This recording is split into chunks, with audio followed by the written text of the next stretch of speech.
Hi, I'm Tiffany, and I'm speaking with the Life of the Basic Manual. And we are going to give you a little bit of insight on recovery residence houses. So I'm just going to give you a couple do's and don'ts if you are thinking about entering, or if that's something that you're looking into. A recovery residence house is not a room for rent. So you don't pay $400 and you get a bed and everything. We have rules and the do's and don'ts behind it all. So if you're thinking about entering, I just want to give you a couple things. One, we provide everything down to the bedding, to the laundry soap, the plates, the cups, the silverware, all of that. The only thing that you need to bring in is yourself and your clothing, and of course food, and everything else we provide for you. There are a few rules. We do random urinalysis, breathalyzers. If you are test dirty or you blow a number with our breathalyzers, we do have to have you leave the house until you can come back and either if you blew dirty or you did a urinalysis that was not clean, then you'll have to come back when you can provide one of those that is clean. And of course you blow a 0 on our breathalyzer.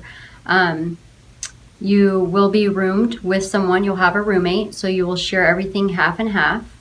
We do have, in the summers, we have a day to where you can go to our other house that has a pool, and you guys have, it's kind of like a splash party. So you can barbecue and you can hang out with everybody from the houses and just mingle a little bit. So we do that as well. Nobody's allowed inside the houses unless you are a resident. So you can't have somebody loitering outside of the house for odd hours of the night. You do have a curfew. When you're there for the first 30 days, your curfew's at 10 p.m. and then once you're there past 30 days, it'll be moved to 11. So if you're thinking about going to that 9 o'clock meeting at night, remember your curfew's at 10 o'clock for the first 30 days. And we also require you to have a sponsor, work steps, stay in contact with your sponsor, not a sponsor by name, an actual sponsor that you work with. And steps are a big thing for us, and we require you to have a job within the first 30 days as well. If you are attending an inpatient or an outpatient program, we completely understand and we'll work with you. Everybody has chores, so there will be a chore list for everybody to, this is your chore for the week. We do deep cleaning as well. So we do deep cleaning, I believe it's once a week as well. So everybody works together as a team and, knocks the house out. We want to keep everything sanitized.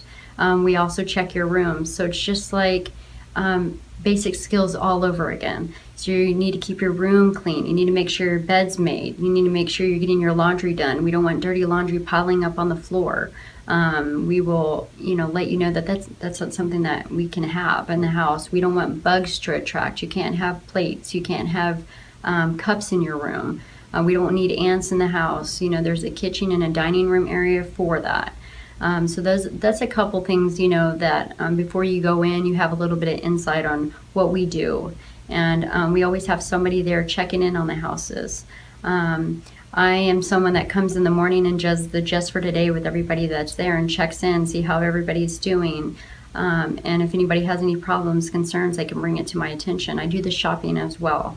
So, it's just everybody has their own little part that works, for the recovery residence houses. And, that's what we do. And, we love what we do, so we're trying to make this little transition for you guys a little bit more enjoyable. It's more of teaching you, this is like a stepping stool.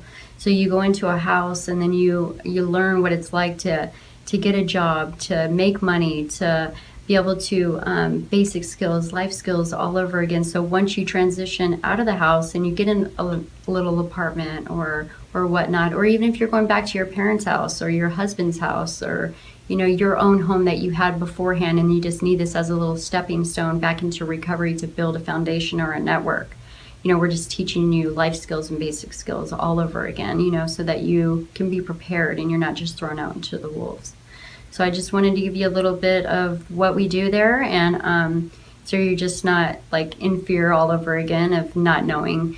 So yeah, just a little bit of insight.